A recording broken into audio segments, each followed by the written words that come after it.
Welcome. You're listening to Sports Econ 101, the show where we discuss sports topics from a business perspective. I'm your host, Edward Brown, along with my co-hosts, plural, Russell Jackman and Mike McDowd. At each commercial break, we're going to ask a trivia question. Today's trivia theme, miscellaneous trivia. Also, we want to welcome our latest additional station, AM 1550 SLC Sports Radio in Salt Lake City and throughout the Salt Lake Valley, with a special thanks to Program Director Dino Costa. Welcome to Sports Econ 101. And Mike, in the second segment, before we say who we're going to introduce our guests, there's a couple of things that I have here. So Shannon Sharp has a new $100 million podcast contract. I don't know how he's going to make that kind of money. Who's going to pay him? But then we also have Boomer Esiason and about the claims of Shador. Do you pronounce it Shador Sanders?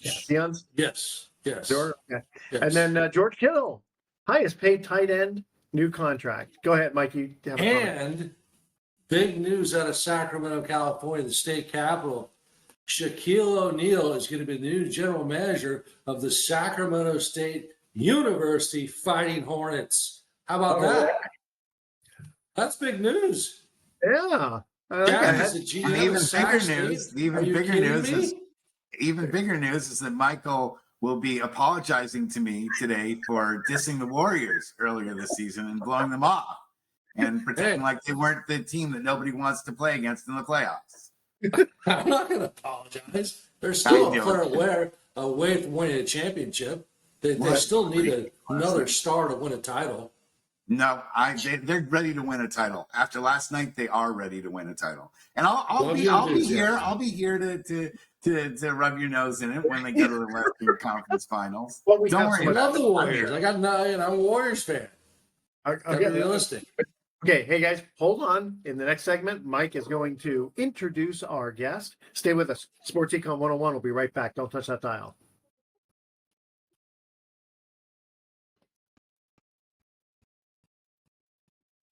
Welcome back to Sports Econ 101. I'm Edward Brown along with Mike McDowd, Russell Jackman, and now, Michael, would you please introduce our guest? Well, I'm happy to do that. I'm a little confused actually in our guest because I told him I was going to have a little fun with them, but really when I met this man, I said, I don't know if I'm able to bring it home correctly, but I guess we're going to be talking. I don't know if we're going to be talking about tennis, because my friend Tom Atler reminds me of a little bit of Johnny McEnroe, especially when you talk to him. But tennis is not, I think he's a tennis fan, but his expertise is the world of golf. Tom Atler, Vice President of Communications for the PGA, is our really fantastic guest. Tom and I actually met at a men's retreat. Fantastic human being, loves golf. I'm going to say loves God, loves his family. And when you want to talk about the world of the PGA, this is the man. Tom not only has a huge background, 38 years at the PGA, but he also spent a little time in Major League Baseball. He worked on a show called This Week in Baseball with Mel Allen. And he is a huge... This Week in Baseball. Go ahead. Yeah, exactly. And, is a huge New York Mets fan, grew up in the city of New York or outside of New York, and just a superb human being. Tom, to be honest with you, and I shared this with you, we don't talk a lot of golf, but here we are. We have you, and so happy to have you talk about this great game and what it means, to this country and to this world. So welcome aboard. Well, thanks. I'm excited to be here today. Who doesn't love talking about golf, even if you aren't very good at it, like most people aren't? It's funny, when I started at Major League Baseball, the technology at the time was the answer machine. And so working with Mel Allen, we had him record all of our messages. And so they were all like, Tom's not home right now. He's gone. And so I worked for Major League Baseball for 3 years on This Week in Baseball. And then moved over to the PGA Tour to basically produce the exact same show, a weekly anthology show called Inside the PGA Tour. And I did that for a number of years, and then my role changed. I was on the production side. I moved to the programming side, working in some TV trucks out on the road, and then was basically the TV guy in the communications department. So I've worked on the production, programming, and promotion side. You want to make a couple of quick comments. First of all, This Week in Baseball, I used to love that show. That was one of my favorites. But interesting you mentioned about the TV and the trucks. Just total coincidence here is that my brother-in-law is actually kind of I don't know if he's in charge, but I guess it's for the Golf Channel, and so he sets up with the trucks. He actually physically drives a $60 million truck. That's it's got all the TV stuff in there with the cable. I couldn't believe because when the tour was out here in Napa, Silverado, he invited us Yes. to show around. We got a little special pass, and I couldn't believe how sophisticated that stuff was. It's an incredible world within a world, and if you ever get a chance to be inside a TV truck, especially with golf, because golf is so much more challenging to cover than every other sport. In every other sport, there's one ball. You follow the ball, you follow the game. But in golf, there could be 30, 40 balls up in the air at any one time. So the producer has to make so many choices. Who am I going to play? Who am I going to follow? And when he does that, the director hears that and works with all of the technical side to make that happen. But then there's all these other trucks that are recording all the other shots that are not the one shot that he's showing. And then they have to roll in live shots and tape shots. And it's just a million decisions nonstop. It's really, really fascinating to watch. Well, to add to this, it's really kind of funny because he's my age. He's 65, and the funny thing is, he used to work for NBC Sports, driving the trucks for football games, and he was actually the guy who would hold the dish for the sound, and you'd see him on the sideline. Yes, and so he'd have to kind of parabolic mics. Yes, exactly. And he'd be running up and down the sidelines. And then the opportunity came for him to do the Golf Channel instead. And they said, well, I don't know. Do you want to do that? And he goes, yes. He says, golf. He says, it's nice weather all the time. I don't have to be in Green Bay in 3-degree weather, Or get run over by a 250-pound linebacker. Yeah. Because that's happened a couple times too. Yes. Hey, Tom, like you just said, I think most people don't understand the inner workings of putting on a golf tournament, particularly, again, two components. From the television side, the trucks, the people, it's quite, and I guess you could say that about an NFL game or NBA game, but golf in particular, it's a week-long event. So you're there stationed there, you're set up. Just the people going back and forth from a TV production trucks is staggering, I'd say. And then B, I guess one of the critical components is the fact that without volunteers, this sport really doesn't exist. Is that fair? Absolutely true. And you talk about the TV trucks, there's so much cabling that has to be put down. Remember, this isn't a basketball court. This is 400 basketball courts. And so there's a lot of cable, there's a lot of preparation. And so the trucks actually leapfrog. So there'll be a set of trucks at one event. Meanwhile, the other trucks are driving to the other event because they need to set up a week in advance. Yeah. So there's so much going on. And to your point about the volunteers, every tournament, the PGA Tour itself is a nonprofit. It's not a charity. It does have a for-profit wing. We could talk about that in this business show later. But in a nutshell, it needs so many volunteers, and every tournament has about 1,000 different people who volunteer a week. And it's not easy to be a volunteer. You have to buy your own uniform, and you usually have to park way far away, and it gets shuttled in. And yet, that's what makes it all work, because the money that is saved by using volunteer labor goes to the tournament. And anytime someone buys a hot dog or buys a ticket, then the net proceeds stays right there in that community with that tournament, and then can be redistributed to the charities in that tournament. And that's how the PGA Tour and its tournaments and players can generate hundreds of millions of dollars in charity every single year, and has surpassed $4 billion in total charitable giving, which no other league can even come close to. I ask you about that with the volunteers for for, let's say, if you're not a volunteer, I don't know how much does it cost to attend, to watch the PGA Tour, like you see all the audience out there? Well, it's definitely market specific. For the most part, it's like maybe $50 for Thursday, Friday at most events, and then it might be $100 at some of the bigger markets for Friday, Saturday.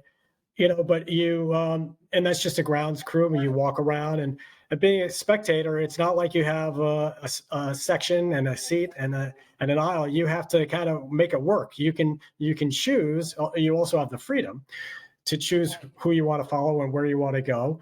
And the trade-off is if you work at it, you can also get within an arm's length of Rory McIlroy or Tiger Woods and see the best players up close and personal right there and see them really sweating out a shot. Well, we're going to cut to a break here in a minute. When we also come back, I wanted to ask you about, because I noticed in your biography, you covered the 1983 Wolfpack with Jim Valvano. Oh yes. Yes. There was a special on that was just Go Pack. Yeah. There was a special on Netflix or something, and it was so exciting. I didn't realize The 30 for 30. The 30 for 30 is really remarkable. I might have seen it maybe 12 or 15 times. Yeah, I really, really enjoyed it. Okay, here's our first trivia question, and just a reminder to Tom, if you know the answer, don't say anything quite yet. When we come back, you can answer. Okay. All right. This is an odd one. Mike loves the odd ones. Which famous musician's tooth sold for over $30,000 at an auction? A famous musician, his tooth, I don't think he was wearing it at the time, but his famous tooth, a famous musician's tooth sold for over $30,000 at an auction. Famous musician, all right? I don't remember what year, though. Okay, stay with us. You're listening to Sports Econ 101. Don't touch that dial. We are going to be right back.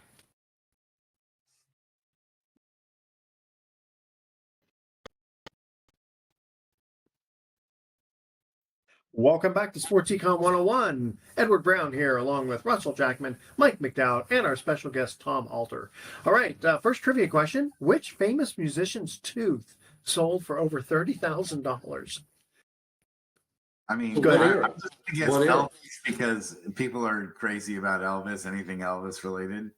But no, he was, when I looked up the question, he was potentially one of the answers. No. Go ahead, Mike. One of the Beatles. Yes.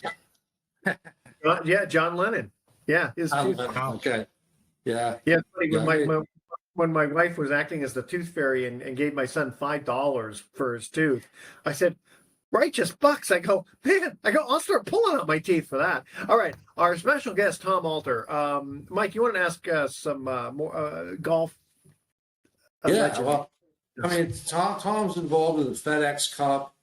He's been around the legends. I guess, gosh, Tom, so many questions, but question number one, I know you obviously worked with PGA President Tom Monahan.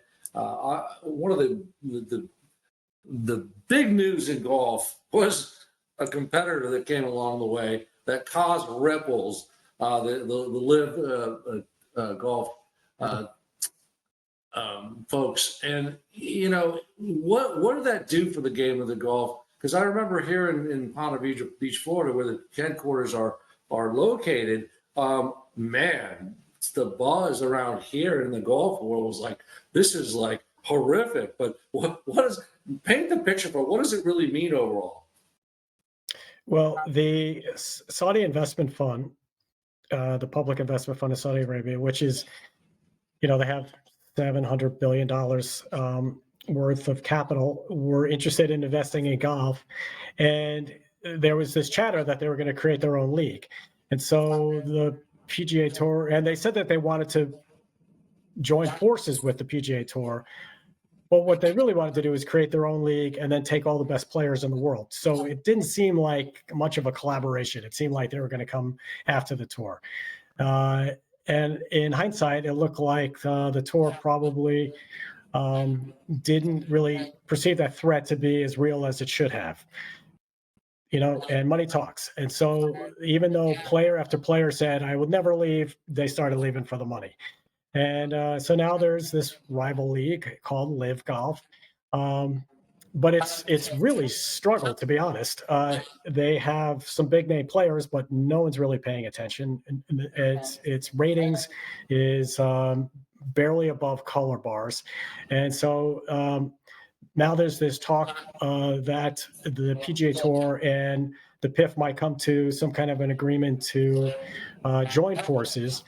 And there was an announcement made more than a year ago that would happen, and there's been all this negotiating, but nothing seems to have materialized. I remember the PGA was basically saying, if any of you guys go to the Live Tour, you can never come back to the PGA.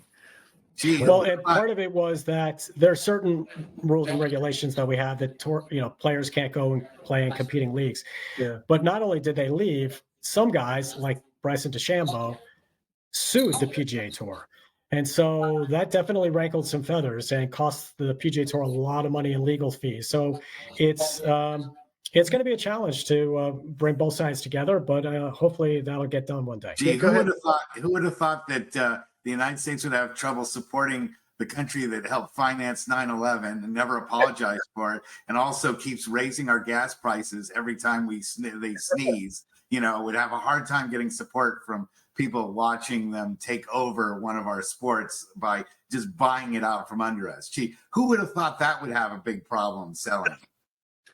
Yeah, so we're going to see what happens. It's been a long and challenging process. But right now, the PGA Tour, on the heels of Rory McIlroy winning the Masters, which was great theater and got massive ratings, and then the following week, Justin Thomas, one of its stars, won in a playoff. Last week was another exciting conclusion to the PGA Tour. So the ratings are way up for the PGA Tour, and maybe ultimately all this buzz just about professional golf is only going to be good things for the PGA Tour. Go ahead, Mike. Yeah, and talk about Rory McIlroy, because winning the Masters, of course, he started off the season winning the Clambake and the Crosby, so he carries that from Pebble Beach into this unbelievable finish. They said, this guy's done. He can't do it. But no. He's like Rudy. He just fought and came back. Well, and in between that, he wins at Pebble Beach, but then he also won the Players' Championship with an exciting finish, which was a Monday finish. And he heads into Augusta with the most momentum he's ever had. Of course, he famously hadn't won there. It's the only tournament he needed to win to complete the career Grand Slam and join the other 5 that had done it in history. And I don't know if you watched the final round, but it was incredibly exciting because he hit some of the best and some of the worst shots I've ever seen any professional golfer hit. And he ultimately prevailed. And it was an amazing accomplishment. And yet, there was this whole narrative was, well, Rory's never going to win another major. And now the narrative is Rory could win every major this year alone, because the next set of venues all fit right in his wheelhouse. The PGA Championship is at Quail Hollow, where he's already won 4 times in his career. The U.S. Open is at Oakmont, which is traditionally won by bombers like Dustin Johnson and Angel Cabrera recently. And then the British Open is at Royal Portrush, which is just a couple of miles from where he grew up in Northern Ireland. So, he's playing great. You never know. That would just be, again, great for the business of golf. Well, he has 3 FedEx Cup titles. The only player to do that, is that correct? The only one. And the FedEx Cup is, in case the listeners don't know, is a season-long point system that culminates into a series of 3 playoff events, the last of which is called the Tour Championship. And the winner of the FedEx Cup used to be $10 million. Then it was $15 million. Now, Scottie Scheffler won $25 million last year for being the FedEx Cup champion. So Rory, being the only 3-time winner, he's doing all right for himself financially. All right, shifting over to a little basketball here. So tell us what your role was during 1983 Wolfpack, NC State. So I did go to North Carolina State, and it's funny, I went to high school at Iona Prep, which is in New Rochelle, New York, just north of the city, where there was this, the college coach at Iona College was Jim Valvano. And I went to NC State to try and play golf. And then as it turned out, Valvano followed me the next year. And I was the editor-in-chief of our school newspaper. It wasn't like in high school, I didn't even read our high school newspaper, but it just ended up being the editor in chief. And we go on this just miraculous run, winning the ACC tournament, and then ultimately winning the NCAA championship. And so I was really, really busy working at The Technician is the name of the school newspaper. And to be honest, it's what gave me it really just inspired me to go ahead and chase my dream to work in sports and media. And then, I worked in Major League Baseball and the PGA Tour for all these years. Hey, Tom, I'm switching back to golf real quickly. Just give me like 15 seconds. I turned it on one day. I'm like, what the heck is this? So Tiger Woods has this new indoor golf league. And so talk a little bit, because that's got to be good for the sport overall, because it's hip, it's fast, it's fun. Well, the PGA Tour thinks so too, because it's a big time investor in the program. The company is owned by Tiger and Rory and some other investors. It's run by Mike McCarley, who used to be the president of the Golf Channel. And it's an indoor technology-based golf league, and it's really, really cool. They're hitting it to these giant monitors, Right. and there's music blaring, and there's this mechanical green that can change shapes, and it has teams featuring some of the best players in the world. And that's the kind of team golf that the PGA Tour is embracing. Excuse me. And I think it has a lot, the team from Atlanta, there were 6 4-man teams, and the team from Atlanta won. It was Billy Horschel and Lucas Glover and Patrick Cantley and Justin Thomas. And so they won, and they each won $2.5 million, and it had all this attention. It is in the same air dates as soon as Monday Night Football ends on ESPN, that's when this program was airing. And so it got a chance to build up an audience. It far exceeded ESPN's expectations. So we feel like there's a lot of momentum for it heading into the next year. It's interesting. It's sort of like, these guys who go watch people play video games. I don't know how big it is now, but it was a few years ago. And I mean, they were filling Staples Center. Yes, it's kind of like that. It's like gaming, but this is, I think it's expanding the definition of what is golf.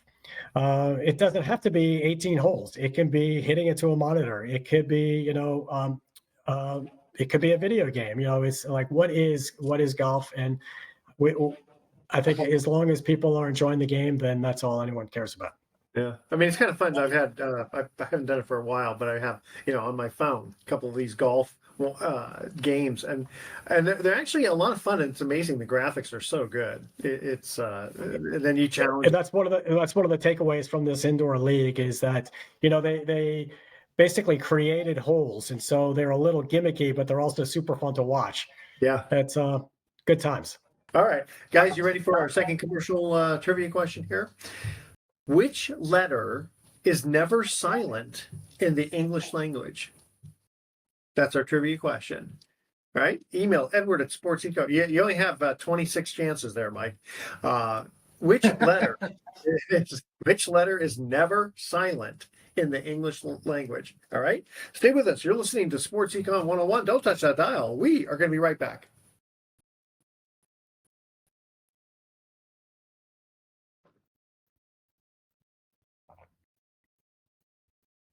Welcome back to Sports Econ 101. One more time, I'm Edward Brown, your host, along with Russell Jackman, Mike McDowell, and our special guest, Tom Alter. A second trivia question. Which letter is never silent in the English language? Give me the O. I don't know. No. I'm gonna say K. K, say the letter B. What letter? The letter B. B as in boy? That's silent. Yeah. But that's silent in like thumb and num. No, actually, but that's why I had to ask you. The letter V is in Victor. V is in Victor. Okay. So, Tom, you've been around some famous people. I have. I've been lucky enough, over the years, Major League Baseball and the PGA Tour, and got to do some really remarkable things. I remember I once interviewed Arnold Palmer while he was flying his own jet. And he was kind of showing off and going as fast as he could. And me and the cameraman had to hold on so we didn't get sucked back into the back of the jet. And I asked him about his tradition of flying low at Augusta National during Masters Week. And I'm like, what's it like when you buzz against the National? He's like, well, I wouldn't call it buzzing. This isn't exactly like Top Gun. um, and at last year's Players Championship, it was the 50th anniversary of Jack Nicklaus's first win at the Players. He won the first, and he's still the only to win 3 times. And so I got to usher him around TPC Sawgrass, and we surprised I also did the feature groups where we packaged some of the best players together. And so for that tournament, we put Justin Thomas and Scotty Scheffler and Ricky Fowler together. And so those are 3 Players champions. And then we surprised them by having Jack Nicklaus come out of the crowd and pose for photos on the tee. And then I didn't know Tiger Woods, but he would recognize me a little bit. And I was working on the Hall of Fame induction ceremony when Tiger was inducted at the PGA Tour headquarters. And right before he goes on stage to give his acceptance speech, I just went up to him. I basically was like this, put this right in front of him. He's like, what are you doing? I'm like, spit your gum out, put it in my hand. I'm not letting you do that speech with gum in your mouth. And he's like, oh yeah, okay. So he spit out his gum in my hand. There's that Stanford education. Yeah. So I just wanted to help him be at his best when he's giving his acceptance speech. I wonder how much golf has changed. I mean, you have like in the olden days, you had just like these wooden clubs, and who knows if they had the ridges on there. The courses they can keep changing all the time. Guys now are bigger and stronger just because that's just what's been going on, and the diet's probably a little better. But I wonder how much has really changed. You know what I mean? Well, everything's changed.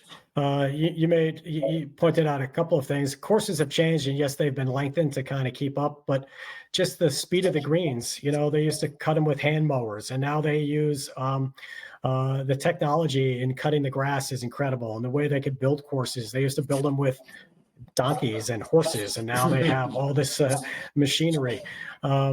To your point about the golf clubs themselves, they had hickory shafts, and now they went to steel shafts, and they have graphite shafts. The heads used to be teeny tiny, and now they're like mailboxes.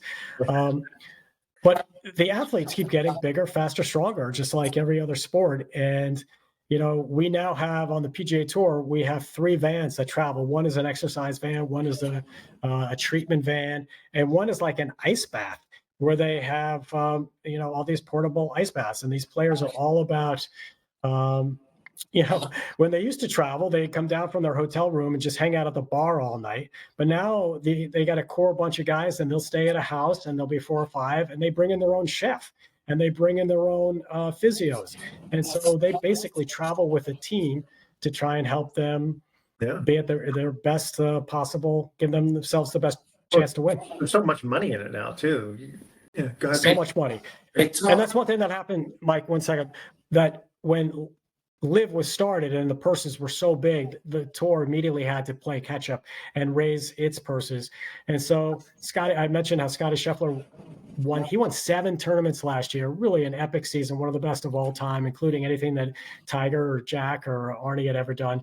But he won 7 times, and he won $60 million in prize money. That doesn't include any of his endorsements. $60 million in prize money alone. And in his entire career, Jack Nicklaus won $6 million. Wow. Scotty made 60 in 1 season.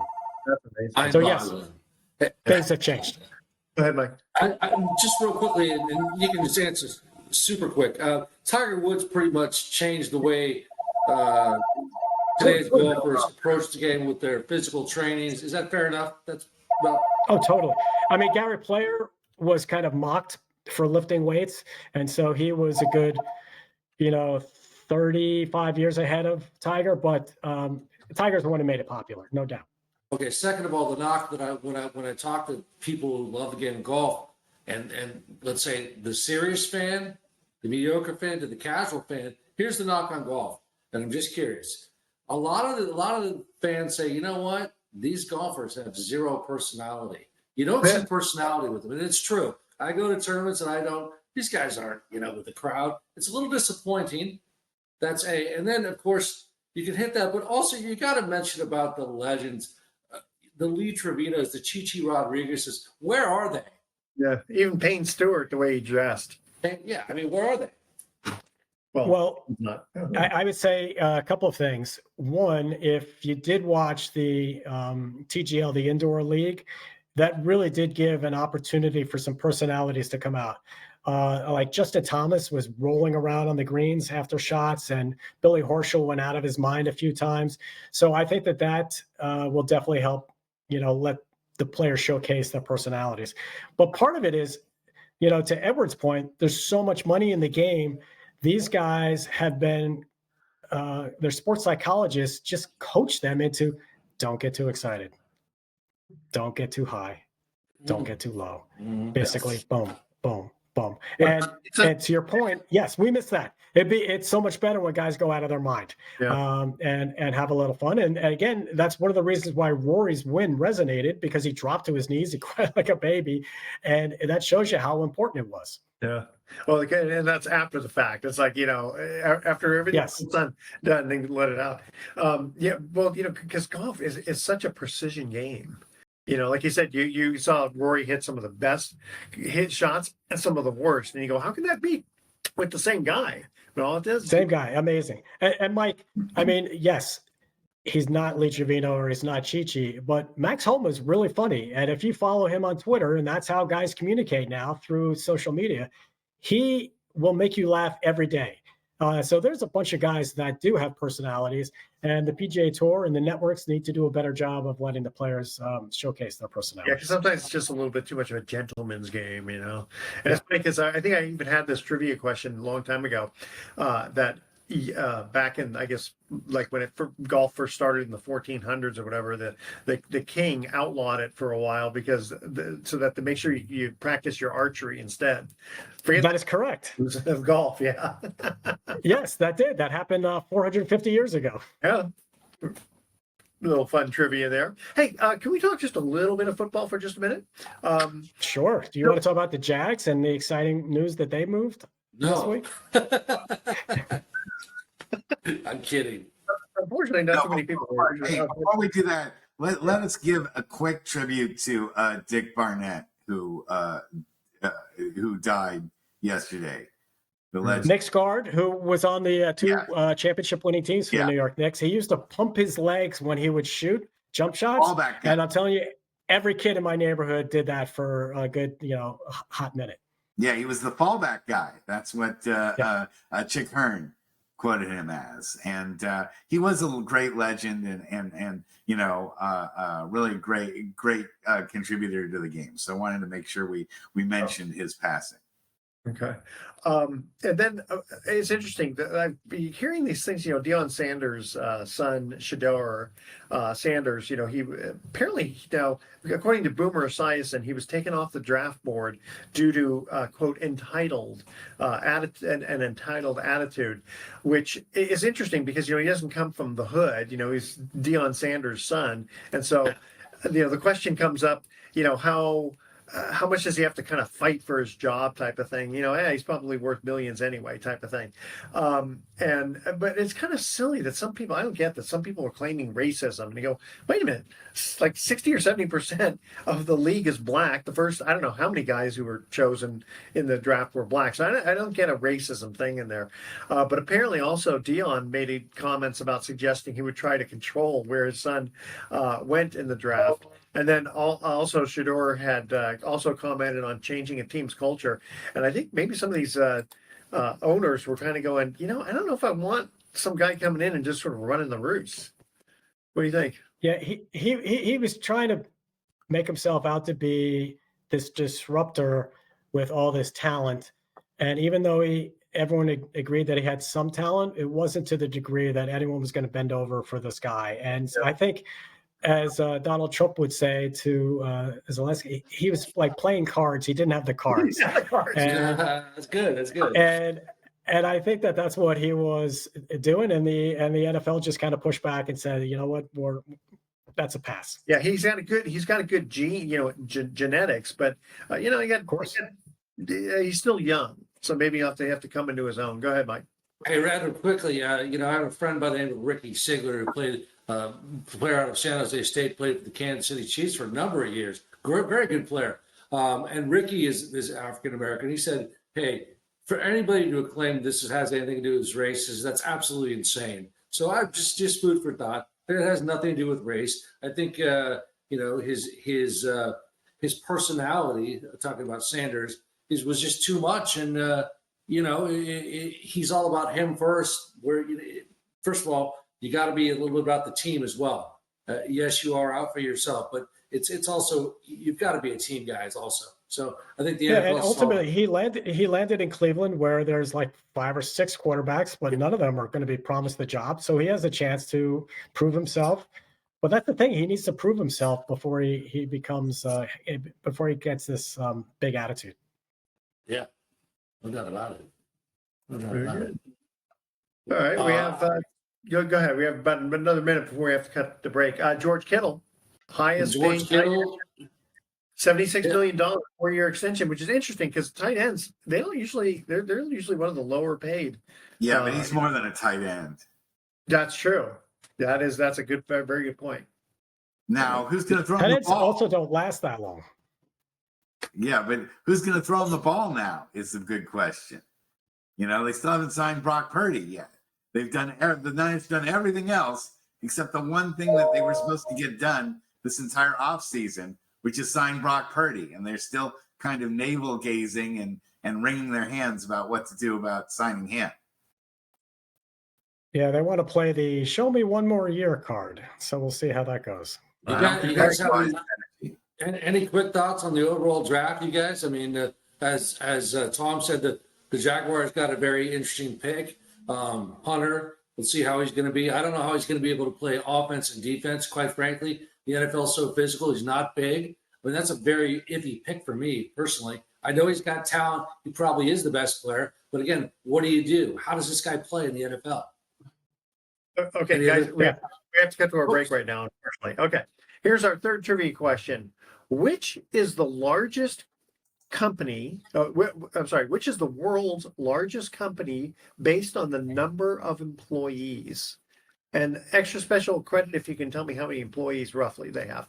All right, that's our trivia question. Stay with us. You're listening to Sports Econ 101. Don't touch that dial. We'll be back with some closing comments.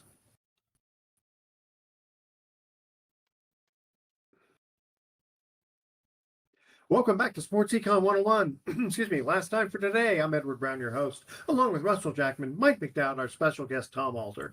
All right, guys, which is the world's largest company based on the number of employees? The U.S. government? No, it's a private company. Oh. Well, it's a non-government entity. Go ahead. Coca-Cola? Coca-Cola. No.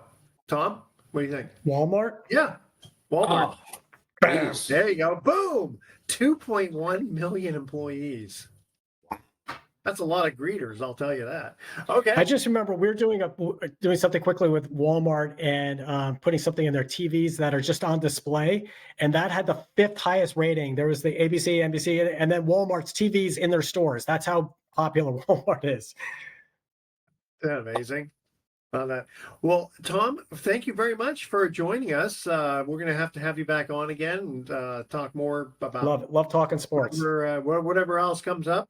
Are you guys ready for our thoughts for the day? Your favorite part of the show? Okay. 85% of Americans cannot do simple math. Thank goodness I'm in the other part of the 25%.